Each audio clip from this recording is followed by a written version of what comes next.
Welcome, Kimberly. Hi, thank you so much for having me. My pleasure. How are you today? Yeah, I'm good. In a very dreary, kind of drizzly UK, summer just hasn't happened for us. So it's, Okay. it's quite miserable here today. Okay, yeah, that happens in Sweden. Sometimes it's like the weather just skips summer some years. Yeah, it's not fair, really. Well, I don't know what Yeah. we're supposed to do about it.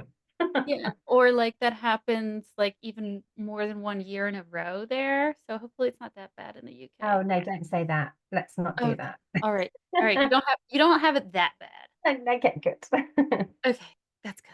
And then yeah, it's also like super rainy here in Philadelphia this week. Had like so many thunderstorms. But enough about the weather. Please tell everybody who you are and what you do. So my name is Kimberly, and I'm the lead singer of Rogue Awakening. And we are a English, British-based kind of rock and metal band in West Sussex. Oh, nice. Okay. Is Horsham in West Sussex? That's right, in Horsham. Yeah, that's right. Okay. I like how you say it better. Horsham, Horsham. America. Um, okay, yeah, so you sing for Rogue Awakening and when did you first realize that you loved rock and metal music and you wanted to be a part of creating more of it? I think I've always known. So I grew up, my parents have a really eclectic taste in music. So I grew up listening to like The Who and Deep Purple and Ozzy Osbourne and Fleetwood Mac. And I loved singing along to all of those bands when I was growing up. And Kate Bush, used to Hmm. sing along to a lot of Kate Bush. So I knew really early on that that is what suited my voice. It also suits, my whole way of thinking, I think. Like I'm quite witchy, a little bit gothic. I like to write songs that err on the side of being a little bit dark or a little bit shadowy. So it just kind of aligned really nicely and felt really natural. And I was just totally drawn to it. So I think with these things, it just sort of happens magically, which is the best way for something to happen. Hmm. Oh my gosh. Well, speaking of things witchy and magical, we're going through the Lion's Gate I know it's today. today. It's today. I know. Isn't that amazing? Oh So my we've got gosh. to manifest loads of amazing things today. Yes. And how fateful that you would be the guest. And then, because I was like, well, I don't know, but I think she'll know what this That's is. So so true. It was meant to be. clearly, Yeah. clearly. Um, yeah. So for everybody who doesn't know what we're talking about, don't worry. The Lion's Gate is it's peaking today, but it's actually open for like kind of like a month. It's the ancient Egyptian New Year when Cyrus um, shines down over the Great Pyramids directly, and it also is when Cyrus, I can't say it right, lines up with the sun. So it's like the sun is not as powerful as this star. This is the brightest star in the sky. It's a much bigger star than the sun, and they both of their light shines on the earth now in Leo. And so it's like a super manifestation point. And it's like the 200-year change, right? It's like, And I think we're also, aren't we just coming out of or involved in Mercury being in retrograde as well? So everything's like super enhanced and super powerful at the moment, which there's a lot of tingly energies, which is amazing. yes, I have so much journaling to do after this. I have so Yeah, much goal setting to play with. Um, it's the time, it's the right time. it is. And like, okay, so okay, so with Rogue Awakening, you have 3 singles out and an EP that came out July 14th, 2023. So you Yeah. just had a birthday for your EP. Oh my God, we did. And we didn't even acknowledge or celebrate it. And that's terrible, isn't it? Although we did record a new song, so maybe that's how we are kind of celebrating. There you go. Get your EP a cupcake, I think. Yeah, we should. Well, I'll have the cupcake. Okay. I'll have the cupcake. Um, then less compromising. And you have a show coming up in London, October 12th, right? Yes. We do, and we've got a show next Friday. It's the 16th, I want to say, in Southampton at the Hobbit, which is a really sort of legendary rock kind of grungy alt pub in England. So yeah, that's going to be a lot of Ooh. fun. Okay, is that in London? Where's that?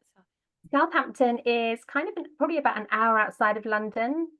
Is it coastal? I think it's. I should know. My Oh. geography is horrifically terrible. The rest of the band will currently be horrified by me, but that's, it's not I'm not here to do the geography. Yeah, you're not the driver. Sometimes I am the Oh, driver, but it's fine. We've got maps. We've got Google Maps. What else yes. do we need? Okay, so that's really cool. This sounds like an amazing venue. And tell me again, when is that show with The Hobbit? That's Friday, the 16th of August. So next Friday. Awesome. Sounds like a fun place. Okay, so also about like your singing and your influences, I think if people who are listening check out the song Bored from the new EP, that what I hear a lot is like Jules' album 0304. Do you remember when she did this like it was like came out in like 2003, I think. It was she wanted to do folk meets hip hop, and I'm not sure that it came out sounding like that, but it's this like Don't think I've ever heard it. you should Is it check it. good? Do I need to listen to it? You should check it out because I think Okay. you'll really like the way that she sings on that album. It's Hmm. really fun. But I also hear No Doubt and Flyleaf. Yeah, that's not the first time I've heard those comparisons, which I really like. Um, yeah, I think I naturally have quite a sort of powerful voice. It can be a bit sultry if it needs to be, but it's quite cheerful most of the time, I think, if that's a good way to describe your vocal style. Yeah. Yeah, I think like Jewel, like Gwen Stefani, you have like a lot of color. So it's not like you sing all in like a tone of green or something. Like you have like the full spectrum of like sounds that you create. I love that because I really try to do that. I think it's really important vocally to take people on a bit of a journey. So I Hmm. like a lot of kind of light and shade and different areas. And I don't ever want to be stuck in something rigid and Hmm. think I have to keep repeating this. I like to explore vocally as well. So Yeah, yeah, I love that you recognize that. That's awesome. Thank you. you're so welcome. And yeah, and I guess like another person who does that would be Nina Hagen. And she does it to an extreme where she's Yeah, got so I'm not familiar. I need to check that out as oh well. yeah, she's from East Germany Mhm. and she was that moment when like punk and reggae started to collide, like we heard come from Blondie, for example. Uh-huh. Um, Nina Hagen was that same era. She like got out of East Germany because she wrote a letter to, I don't know, like a politician and said, well, I think I've done everything I can do here in East Germany, and it's time for me to leave and go to Western Europe and become a bigger star. And that just like worked for her, and they just allowed her to Yeah, leave. And I love so that. she does music that's like very avant-garde rock meets art and very colorful voice, huge range from like jazz burns to opera, and her songwriting was very innovative. um and what I like about her singing style, although I would not call it easy listening music, and some songs are catchy, but they usually sort of like dismantle in the like through the song. They like start off as something like pretty familiar that you could be like, okay, this is like almost pop, and Mhm. then they just sort of like a jazz sort of fall Oh, apart. that's cool. That's really cool. I definitely need to. And she sounds like a fierce female as well, to be Oh like, my I'm god. done with you, East Germany. Come on, we're out of here. Yeah, and oh, so Lemmy really liked her, Lemmy Kilmister. He had a lot of great things to say about her. Awesome. And she was like doing all kinds of like wild spiritual things. She's so cool, and she dresses insanely, but one of her other qualities that I think you'll like is that, like Kate Bush's miming stuff, Hmm. um, Nina Hagen had a very articulated stage presence that was oriented towards props. Oh, okay, interesting. So I need to look up some videos of her doing her craft as well. Oh yeah, and Yeah. she was like invited to do a duet with another famous German singer who was like really beloved and like a really classic singer, almost like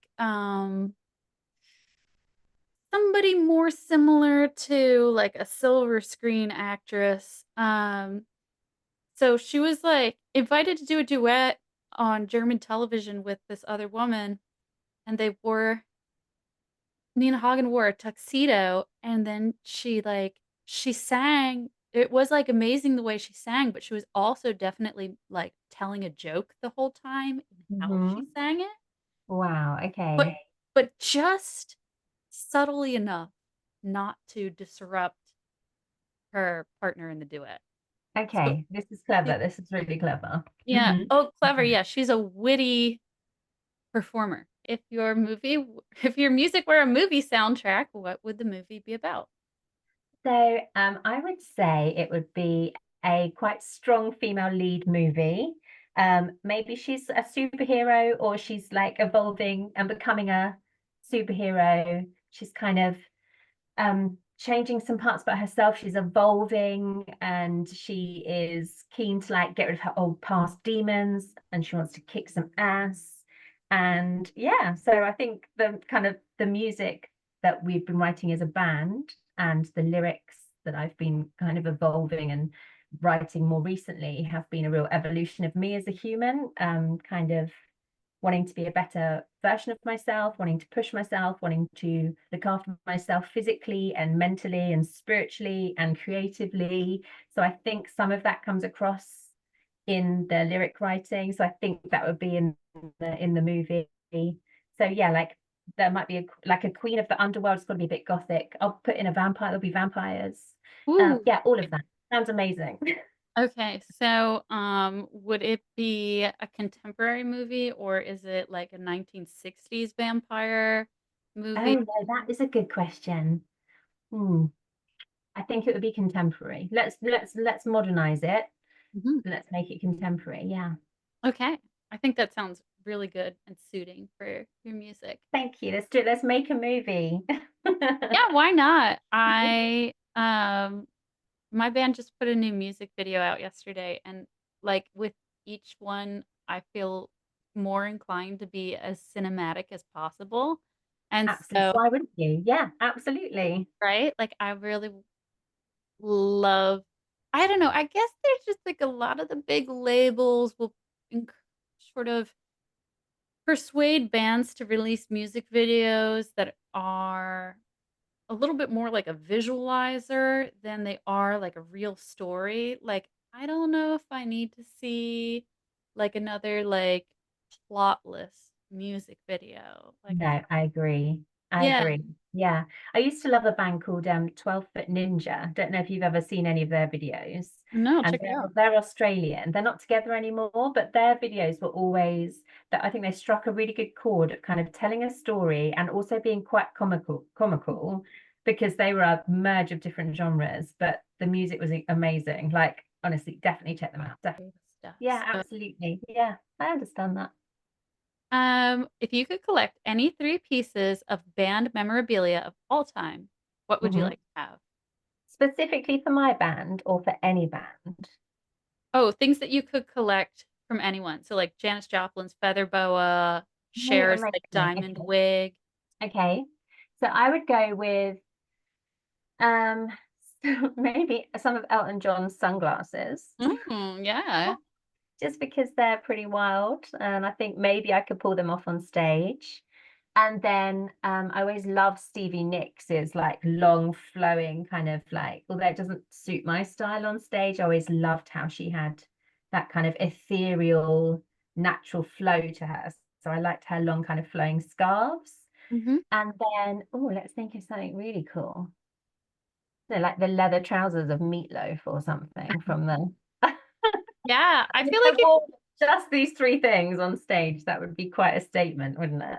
yeah, and I think like there's probably like a pair of Elton John glasses that are gothic enough um for like your aesthetic. And certainly like if you I'm gonna sneeze.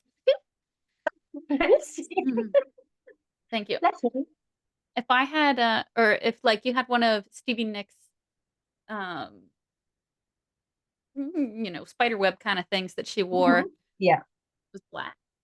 yeah, that's true. And obviously meatloaf's leather pants. That's actually a bit of a mouthful to say. Meatloaf, Meatloaf's leather. meatloaf's leather pants, Mhm. which will be the name of my next album. Would be quite a strong look for me, I think. So let's do it. I love it. I love it. Okay, so if you could pick bands for the lineup of a festival, your dream lineup, it can be anyone. Who would be on the lineup? The number's up to you. And where would it take place? Wow. Okay. That is such an awesome question. So I think I would like to go a little bit old school with this. And some of the bands that I saw probably in the 2000s, like System of a Down, Korn, Nine Inch Nails, who are still to this day one of the like best live bands that I've ever seen. I think they will be there, but I also want some like really, I want more females because I'm really conscious that in the like 2000s, all of the new metal and metal bands were quite boy heavy, male heavy. Mm, yeah. So let's get some Hailstorm in there and some Evanescence. Hmm. This is just like a resurgence. I'm into it. Um, yeah, I saw Hailstorm play live last year, and Lizzie Hale just like vocally, I don't know what happened. I just stared at her like my mouth open the whole time. She's just phenomenal and effortless. Yeah. So definitely that Hailstorm can actually headline. Okay. There we go. I've just And decided. yeah, Lizzie Hale, I mean, it's tough to play an instrument and sing at the same time. Mhm, mhm. And she does it in amazing outfits, looks amazing, has great stage banter with her brother on drums, Yeah. and sounds just wonderful. And they tour like nonstop. They're So constantly on top, and she's flawless vocally. yeah, She's flawless, she really is. and I just don't. I'm in awe of her every time I watch her perform live. She's Yeah, just got such a gift. It's so effortless. I mean, I'm yeah. sure it's not effortless. I'm sure she works hard at that craft and has Mhm, to have good stamina and is very fit and healthy. mhm. But yeah, she was just, I was so inspired by her. So, Yeah, it is really impressive. hmm. Um, so okay, and so where does your dream festival take place? Oh, somewhere amazing. And actually, let's go somewhere where there's sunshine because Mhm, mhm. yeah, it's been a while. Let's go to like some amazing kind of ruins in Italy. Mm, Let's do it in okay. the center of like some cool architectural ruins in Italy. Nice. Love that. Thanks. Coastal? Yeah, do it. Definitely coastal because I Mhm. want to have a view of the ocean and the sun setting You amidst all know, of it. Yeah. I think I should just do that really obnoxious American thing and move to one of these sunny European nations and buy a castle. I Just mean, why wouldn't a you? venue. Yeah. A really annoying like thing that we do. Mess up everybody else. I think it's actually really hard work to maintain a castle, but I do like the idea of living in a castle. What if I just maintain like a very small part of it and then like we let the rest be kind of ruins for the venue space and it's just like an outdoor amphitheater sort of. Perfect. Perfect. And then I'll hire a section of that so that we can put on our amazing festivals. We've got this. There we go. We've got this, girl. Yeah. Okay. So, looking back, what was a big decision you made that turned out to be a great choice?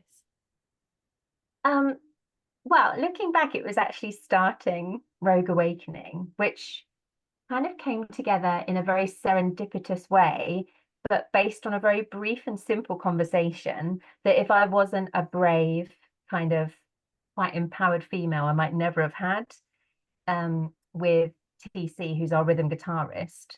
So we sort of knew each other but didn't know each other at the beginning of COVID in England when we were all locked down and we couldn't leave our houses.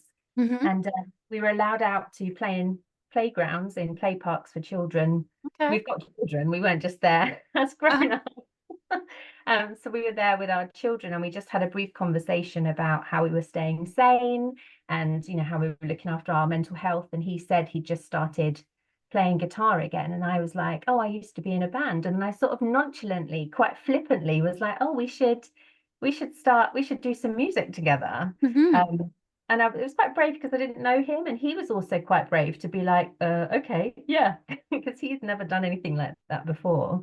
So that was the start. And then we found the rest of the band are phenomenal, so talented. Everyone's just beautifully talented in their own way, and they all contribute something so important and so palpable to the way that we write music and how we are on stage together.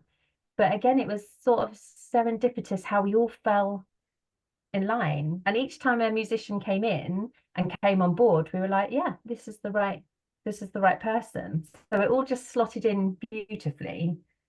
So I'm very Amazing. glad that I had that weird conversation at the beginning of COVID with a poor with a poor man in a play park who suddenly is in a band with me. I wouldn't take it back. No, that's an amazing story. I love how many people, women especially, like a lot of the people that I've had on this show, formed the bands that they're in now as a result of the pandemic, really. Yeah, it's interesting. I've talked a lot about this in my life actually, because I just think maybe all of humankind, obviously the whole COVID pandemic was terrible, but I think it was also an opportunity for us to be like, maybe how we were living before wasn't, speaking personally for myself, I was working and commuting to London. I was very busy all the time. I didn't have space for much else in my life. And then when suddenly we were forced into a position where we couldn't do the normal thing. We couldn't socialize. We couldn't be that busy all the time. There was a lot of like, oh, well, what did I used to do that brought me joy? And Mm-hmm. it kind of, I reconnected a lot with my spirituality at that point, brought a lot of plants, which, my husband still tells me off about now. And then creatively, I was like, actually, I want to start doing some music again. Now feels like now I've got space for it. Mm-hmm. And yeah, I haven't looked back. And I think everybody had totally different experiences, I'm sure, but I Yeah, think it was a kind of reset. It was like the great reset for us all. it was a reset. Mm, Yeah.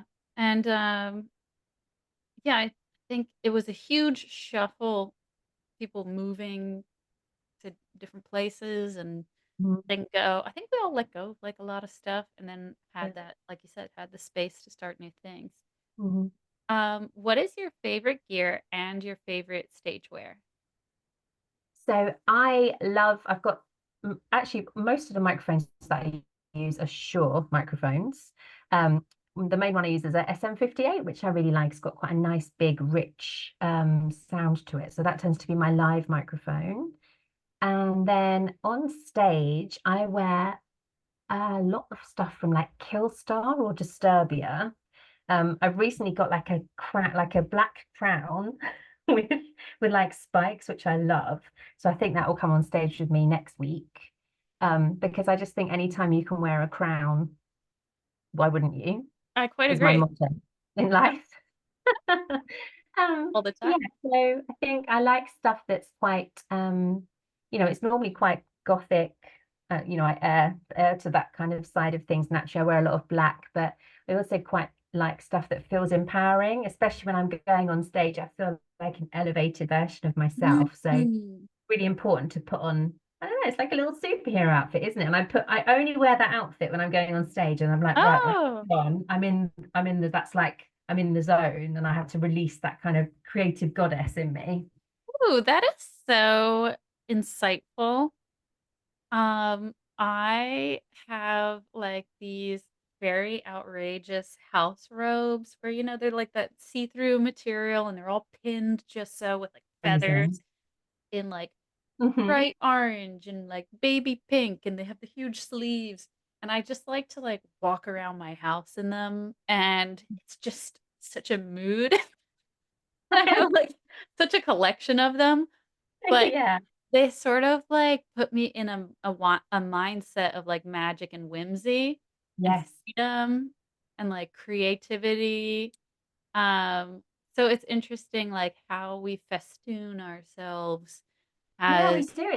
It's like character building. I remember I my degree that I did was in drama and theatre. So I did a lot of acting. And hmm, it used to be really interesting because we would be rehearsing for plays and obviously you'd be doing the lines and you'd be performing, etc., etc. But the first time you put on the full costume and you have full costume and makeup, it just transforms you. You're suddenly that character and that person. It's the full package. So I think I've always resonated with that, and then that's naturally followed me into performing in the band, so it's almost like a separate character, and she's mm, me but she's an enhanced version of me. So the yeah. minute I put on those robes, I'm like, right, I'm in that mode now. Mm. um I love the idea of you like flouncing around dramatically room Oh, to room yes. in like Yeah. long flowing tops. Yeah, yeah, yeah, and I have 4 parrots, not usually. Usually I have 2, but I'm parrot sitting, so Okay. it's just like birds flying around, following me from room to room in my enchanting robes. Amazing. I'm very like Enya, like, "Don't come to my This, I castle," mean, that is such a mood. I unless you're gonna love, perform, this is like, why you need a castle. "You kinda need a castle." Um, Obvious. You wow, do, there's you do, so do much to need think to. about with that, um, yeah, that philosophizing about, like, what the costume does to our behavior, Mhm, and, like, how can we make the most of such a thing so that we, like, modify, like, our mindsets, like, there's no reason for me to walk around my house in these fluffy robes, like, the birds mhm. might poop on them, and so, This like, is true. yeah, and so, like, there's no reason except to be in the mindset, and so, Mhm. like, maybe, like, you should be wearing your crown in your house all the time. Like, That's so, maybe and I often wonder if we all have this like performative side of us where I don't know, I think we could take that mentality and be like, right, this is my, you know, like in England, we have a saying where you have to put your big girl pants on, which is when you've got to do something you don't really want to do, or you've got to behave in a way that you wouldn't normally. You put your big girl pants on, and then you're like, but I wonder if, like, metaphorically, it's a subconscious psychological thing where you're like, right, I'm now entering that mode. mhm, Dress myself in a certain way so that I can behave in a certain way. I wonder if it just changes our whole character a little bit. We could just right? bring more of that into our everyday life. So I challenge you to put on your crown after this and keep it on your head for the rest of the day, Yeah, and, like, do fine, I sweet don't know, deal. I'm on it. answer your emails, text people, like, and do it, like, knowing that the crown is on your head, I'm so doing that. I'm so doing that. right? Like, Absolutely. why That's not even a shouldn't challenge. Any excuse, I'm there. yeah, like, why shouldn't you behave that way with a lot of No, I do. self-respect and a lot of self-love, and Yeah, why not, right? totally, totally. So, when you hit the inevitable flaming hoop in the circus, like, you have to change your lineup or your show gets canceled or the van breaks down, Mhm. what helps you keep a positive mindset? Um, oh, that is really interesting. I think I'm quite a positive person and I'm quite good in a crisis. So even if I'm in my crown, I'd like to think I'd enter a space of zen and focus, because I think there's no point getting hysterical about anything. Often most things can be resolved if it's within our control and influence. And I think I'm really lucky because the guys in the band with me, TC in particular, he's great in an emergency. He's very Hmm, um he's probably the guy I would go to if we were having a situation. And then I think Ollie and Nick and Jordan would probably just follow our lead as we were like, this is what we're going to do. We'd all come up with solutions, I think. But yeah, ultimately, I think for me, I try and just stay really focused and calm. I'm also of the opinion that if something like that happens, it's just not meant to be. So I have this whole kind of like, well, it just wasn't, it wasn't for us, or it wasn't the right time, or it wasn't meant to be. And I mhm, think that's my kind of way of navigating those things. Just like hmm. trust, I just trust the universe a lot. I trust all these things. And then luckily I've got a really good support network with the guys in the band that they'll kind of help me muddle through it a little bit, I think. our bass player, Nick, who is a wonderful human, has a saying that he regularly says, which we quite often take the mickey out of him for now. But he's often just like, life is life. And I'm like, well, yeah, you know, that's true. Life is life. And we can't control or influence everything. So as a band, we quite often use life is life as a mantra when there's something happening that we can't control or a situation that we're in. So that's quite a good one. I don't really know what that means, but I quite like it. It Yeah, seems quite simple. sounds Um, very c'est la vie. it does. Life is life. C'est la vie. It is very c'est la vie. Hmm. So yeah, I'm going to say that one because I enjoy every time Nick says life is life. Perfect. Okay, what's a performance memory that you'll never forget? I have got a few because I really try when I'm on stage to be in the moment. I think it's really, I mean, you'll know what it's like. A show can just run away from you and you sort of come off stage and it feels almost like an out of body experience. Or I don't know, I think it's quite hard mental aptitude to actually put yourself in the moment and absorb everything that's going on because we're Hmm. thinking about so many different things. So I think for me, we did a festival recently, which just went really, really well. And we started off, we were really early on, and we started off with not many people watching us. And then, sort of halfway through the set, the whole tent that we were on just got busier and busier. And Mm-hmm. that was really lovely to look out and see Yeah. that and see people kind of, because it was during the day as well. So it was Mm-hmm. daylight. I don't often see everything that's happening in front of me. Mm-hmm. That was a really lovely moment to kind of take in.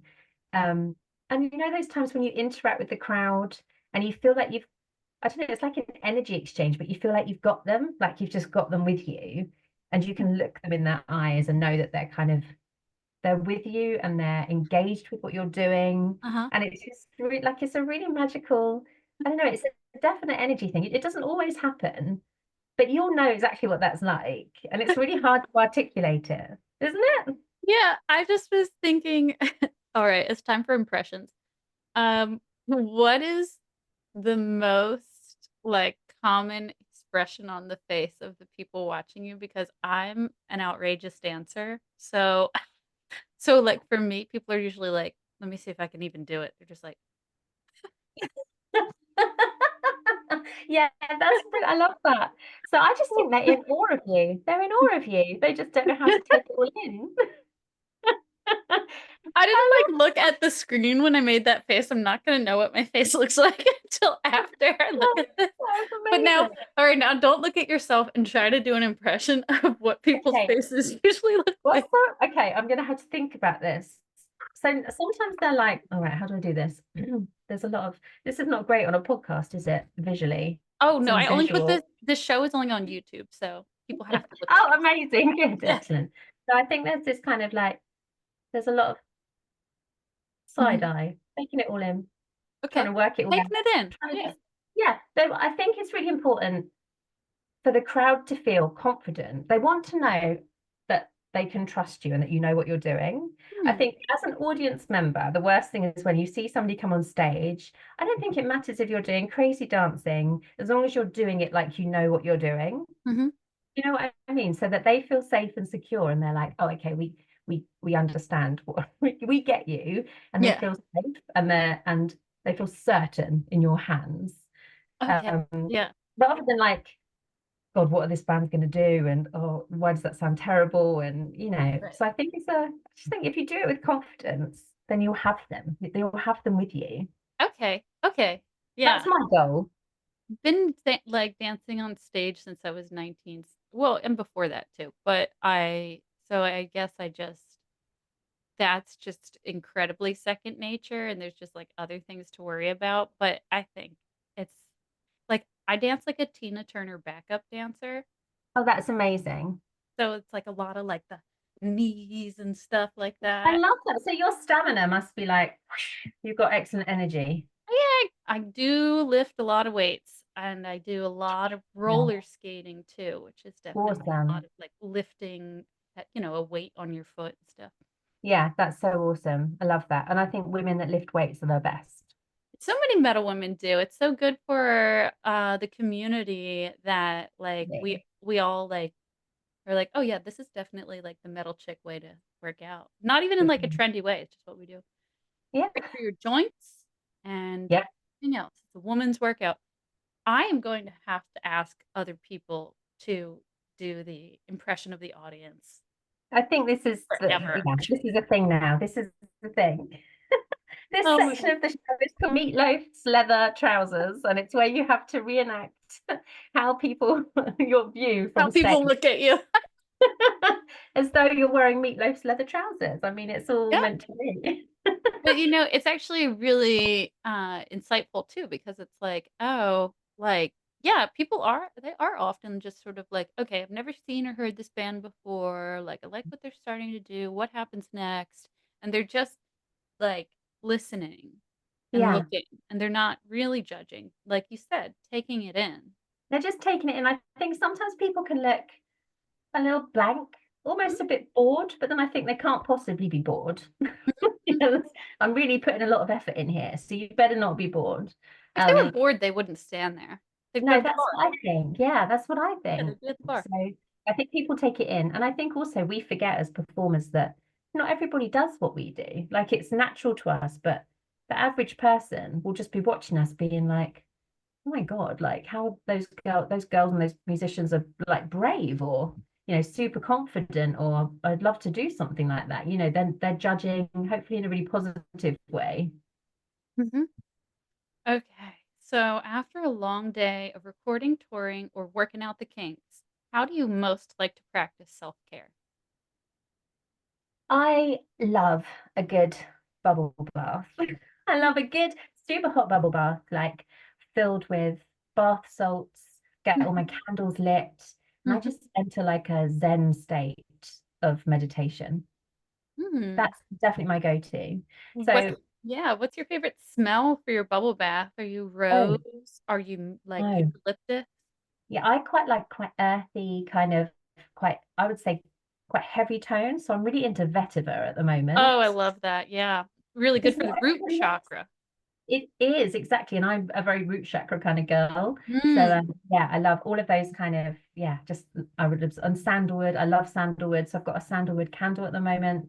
That's what I have going in my bath. So I should have said something like that's when I work out because I also go to the gym a lot to help with my mind. Mhm. But actually, when I've had a really long day and I just need to decompress, it's 100% bath time. Oh my gosh. Yeah, I have like a collection of crystals I got just for the root chakra, and I will have to put them in the bath zone That's such a around good that. idea. Yeah. So, Um, what crystals have you got? Feel like I need to know. oh my god, I got so many crystals. It's like it's a crystal problem for sure. I kind of had to stop myself. Do you have any new announcements for us? So we have just recorded a new song called Bloodflow that we're all super excited to release. I think it's out. I want to say again, I should have had this information, but I think it's end of October. So we're just waiting for the first version to come back from our studio from the engineers. And yeah, it's going to be it's just like each one of our songs is kind of an evolution. So Bored was the Bored which you mentioned previously. That was the Mhm. first song we ever recorded. And I Hmm. think each time we've recorded and done a new song, it's kind of a little bit stronger, a little bit more technical, creative in a different way. It's a real build, constant kind of building of us as a band. And we've got an amazing engineer that we use called Casey, who he's got his own company called Air Raid Studios. And yeah, we're really excited to get that back from him. And then we want to do a video at the end of this month to be released at the same Hmm. time. Yeah, so we've got lots of exciting, we've got some good shows coming out, we're doing the video, releasing the songs. So we've got some really exciting things happening this year. Ooh, I'm excited for the video. Make sure you send it to me. Oh, Um, good. Hope I will. and you work for a record company. Yes, so I work for a company in England and we press records. So I look after lots of artists and record labels and independent artists. And yeah, I make their records, so I don't physically press them. I look after them and then I work at the factory where they do the pressing. And it's really cool. It's just like I still to this day, I've been doing this job and working in the music industry for like 12, 13 years now. the art of getting sound onto a disc is a dark art. It's alchemy, and I don't care how many engineers explain it to me and tell me all the technical lathe etching, and I don't care. It's still magic. I still Yeah, think it's the most incredible thing that music comes out of these like little dips and troughs. It's I phenomenal. totally agree with you. It is so amazing. Like It is so weird. amazing. And um also true for like all things film. Like I can kind of understand like I can get it in my head how the vinyl works, but not a CD. And I can't really get it in my head how a digital camera works. I can understand like film and its reaction to light. Uh-huh. So, but you don't even explain it to me. I No, need I know, and it's one of those things where you're just like, I almost don't want to know, and I don't right. want somebody to explain it to me so that I know because it will ruin the magic. I just Plus, let it like be that it magical. just happens. It's Yeah. alchemy. Yeah, absolutely. Yeah. Plus, what do I need to know for? I don't need to know. Yeah, exactly. We don't need to know. I mean, I do need to know because I'm supposed to know because I do. Yeah. But What's the I said that. company called? So it's called Packaged Sounds. Okay. Packaged sound. Where can everyone listen to your music and follow what you do? So we are on Spotify. Well, we're on all streaming sites, but Spotify is probably our most popular. And we're on Apple Music, and we've got a YouTube channel, and on all the socials, we are Rogue Awakening Official. So we're really easy to find. So come seek us out, listen to some stuff, interact and engage with us. We're not such a huge band that we don't respond to people. You know, we're very present with our fans, and we love having these opportunities. So yeah, come find us. Perfect. So now we're gonna play the vinyl game. I'm gonna The hold up vinyl game. the vinyl game. I'm gonna hold up two pieces of vinyl, and you will pick one to talk about. So Adele or Vanity? Oh, okay. So, I mean, obviously, I know who Adele is. Mhm. I don't know who Vanity is. Okay, this is a really fun project produced by Prince. He, Oh, it's got Prince vibes to the cover, don't uh, you think? yeah, and there were multiple Vanity albums. So, um, he found a woman that would sing in falsetto just Uh-huh. the way that he does. And the songs are clearly written by a man. They just have male perspective like oozing out of them. Mhm. So it didn't get really popular. And I think that the reason is because it was like it was being marketed to women, but there were no women involved in making it. Okay, so And it's like the male gaze Mhm. situation, but audibly. Mm. Mhm. Yeah. Okay. And it's like you wouldn't listen to it while you're getting ready to go out because like the lyrics are just off. Like it's just not the way that women think. So, Okay. um, but the singing is all directed by Prince. And so for that reason, it is kind of interesting to listen to. Okay, so this is Vanity. And what was that called? Wild Animal. Is that what it Wild says? Animal, yes. Okay, I'm gonna have to check that out. Yeah. That Just is as very just cool. as a curiosity, really. It's not really something I can jam out to, but I don't know. Anyway, Mhm. Pat Benatar or Joni Mitchell. Oh, okay, let's go Pat Benatar. Okay. What do So, you love about Pat Benatar? so Pat, I love Pat's voice for a start, like that kind of gravelly, raspy, powerful. Yeah, absolutely love it. And I thought she just had such a strong kind of, I don't know, visual, just everything. Love it. And I mean, that cover looks very cool. Yeah, she does look cool. She was from Brooklyn, this area that's still like considered the Polish neighborhood called Greenpoint, and she's half Polish, half Irish. And so um yeah, and then she married her high school sweetheart who was in the military. They lived in New Jersey for a while, and then she was like, fuck this. And she's like, I'm leaving. I'm going to New York. And she was like, she learned to sing in choir. So she had like an operatic sound Mhm. for singing at first. So she kept going to all these labels and just singing at them, no band. And Yeah, and then she did eventually get signed, and she would perform, and she realized when she would do stuff that had more of a jazz influence, so more burns in it, and more like rasp, that the audience reacted to that more strongly. So she sort of started retraining herself to sing like that, and that was like her rock voice. Oh, Um, wow. yeah, and she would have been inducted into the Rock and Roll Hall of Fame, but her husband is in her band, and she didn't want to be inducted unless he was inducted with her. And so that's Oh, why she's not in it. that's quite sweet. So again, we've got a pattern, haven't we, emerging of these kind of fierce females who are like breaking the rules and being like, here I am, I'm moving to this place, I'm exploring this, and I'm gonna, without a band even, I'm just gonna put my music in front of you and like be vulnerable and just be myself. I love that. Yeah. Hmm. So, Janet Jackson or Joan Jett? I mean, we have to go Joan Jett, don't we? Is this signed? Have you got a signed copy? Well, it has a Or is signature on it, but I'm signed? sure it's just the cover. No, It it says "I says love it's rock and signed. roll." I'm sh oh, I should The yeah, best sure. song. Yeah, no, yeah, it's just printed like that. Yeah, Joan Jett. So love a bit of Jet. Obviously, I Love Rock and Roll is a karaoke classic favorite of mine, naturally. Oh. I did it recently at a work party. I think I managed to get my boss up with me to sing it. And he's more punk, so it was probably quite disastrous. Maybe not that great for the people watching as we destroyed Joan Jett. Sorry, Joan. But yeah. I love her cover of Crimson and Clover. I think it's my favorite version of that song. Okay. I'm gonna write that down because that's another thing I need to check out then. Hmm. Writing it down. Yeah, yeah, go ahead. Okay, so all right. Blondie or Burning Witches? Oh, what is this? I don't even know Burning Witches, but I really like that. I love the artwork. Let's go with Burning Witches then. Okay, so contemporary metal, Napalm Records.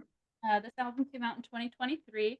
They're in the US right now touring with actually a lot of the other rock goddesses from this channel. They do a really great job of booking shows with bands that have women in them. So Amazing. maybe you'll play with them soon. Yeah. And Yes, please.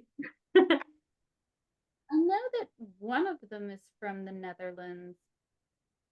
They might all be. But anyway, yeah, European band, Burning Witch. Amazing. The whole aesthetic is like that's super cool, isn't it? Yeah, they're very, very professional, and they play everywhere. So super cool. 5-piece girl band. All right, last set. Demi Lovato or Donna Summer?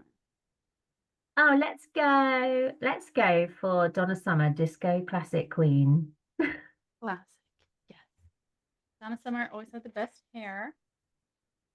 Um, yeah, Demi Lovato though. Oh yeah, just like a note about her. Like, well, you tell me, what do you love about Donna Summer? So, I mean, Donna Summer, obviously, gotta love all of her disco classic stuff. I haven't heard much, I don't listen to it naturally, but style icon, diva icon, yeah. I mean, and she's got some Prince vibes going on in that cover, actually. I feel like Donna Summer definitely wears a tiara in her own house, Yeah, as she should, as absolutely. she should. And then Demi Lovato's band is all women, and she, I wonder if Lizzie Hale and Demi Lovato have the same vocal training instructor or Oh, program because they perform the same way flawlessly. wow, okay. Demi Wow. Lovato, I mean, she has this other album called Holy Fuck that is much darker than anything Hmm. she had done before that. But anyway, she has an all-girl band, and her guitarist, I mean, all of the people in the band are famous women from like real underground metal. They're like real girls. It's really Yeah, interesting to see like people like us like doing it that. well, that is so cool. Yeah, and they're not like sort of like mystery musicians that like we don't know any band they've ever been in. But Mhm. Nita Hurricane, also called Nita Strauss, is her guitarist. That is Oh, okay. I know. Yeah, I know. I was going to say I know Nita Strauss, like I know her personally, but obviously I know Nita Strauss. I mean, she is like phenomenal, just right. Yeah. incredibly talented. Yeah, she was just touring with Alice Cooper, wasn't she? I Yeah, yeah. think He last plucked year. her Yeah, out. amazing. I think she was playing with the Iron Maidens for a long time, and then Alice Cooper plucked her from that, and then Demi Lovato plucked her from him, Oh, and then that's so cool. Alice So she's Cooper now tried. playing with Demi. Okay, so I need to listen to some more Demi Lovato and clear my impression of her because I just saw her as kind of pop princessy one layered, but obviously she's evolved. So her new stuff, is she releasing that? Is that self-released or is that still on a label? Oh, I'm sure it's on a label. Has she changed her style and been a bit more authentic and changed Like her direction a bit? I wonder. this album's on Island Records. She's probably on. Oh. If she switched, she's probably still on another huge label like Mhm. Century or something like that. It would be cool if she actually got signed to Napalm so she could work with producers that like suited her sound more, and Yeah, then she that would be probably very wouldn't cool. sound so pop rock. So Hmm. Demi Lovato, I think Demi Lovato really wanted to do something heavy or like as heavy as Metallica. I'm not like sure what the breadth of Demi Lovato's taste is, but Hmm. um so and then another one of these sort of pop princess appearances is Miley Cyrus. She, was the property of Disney.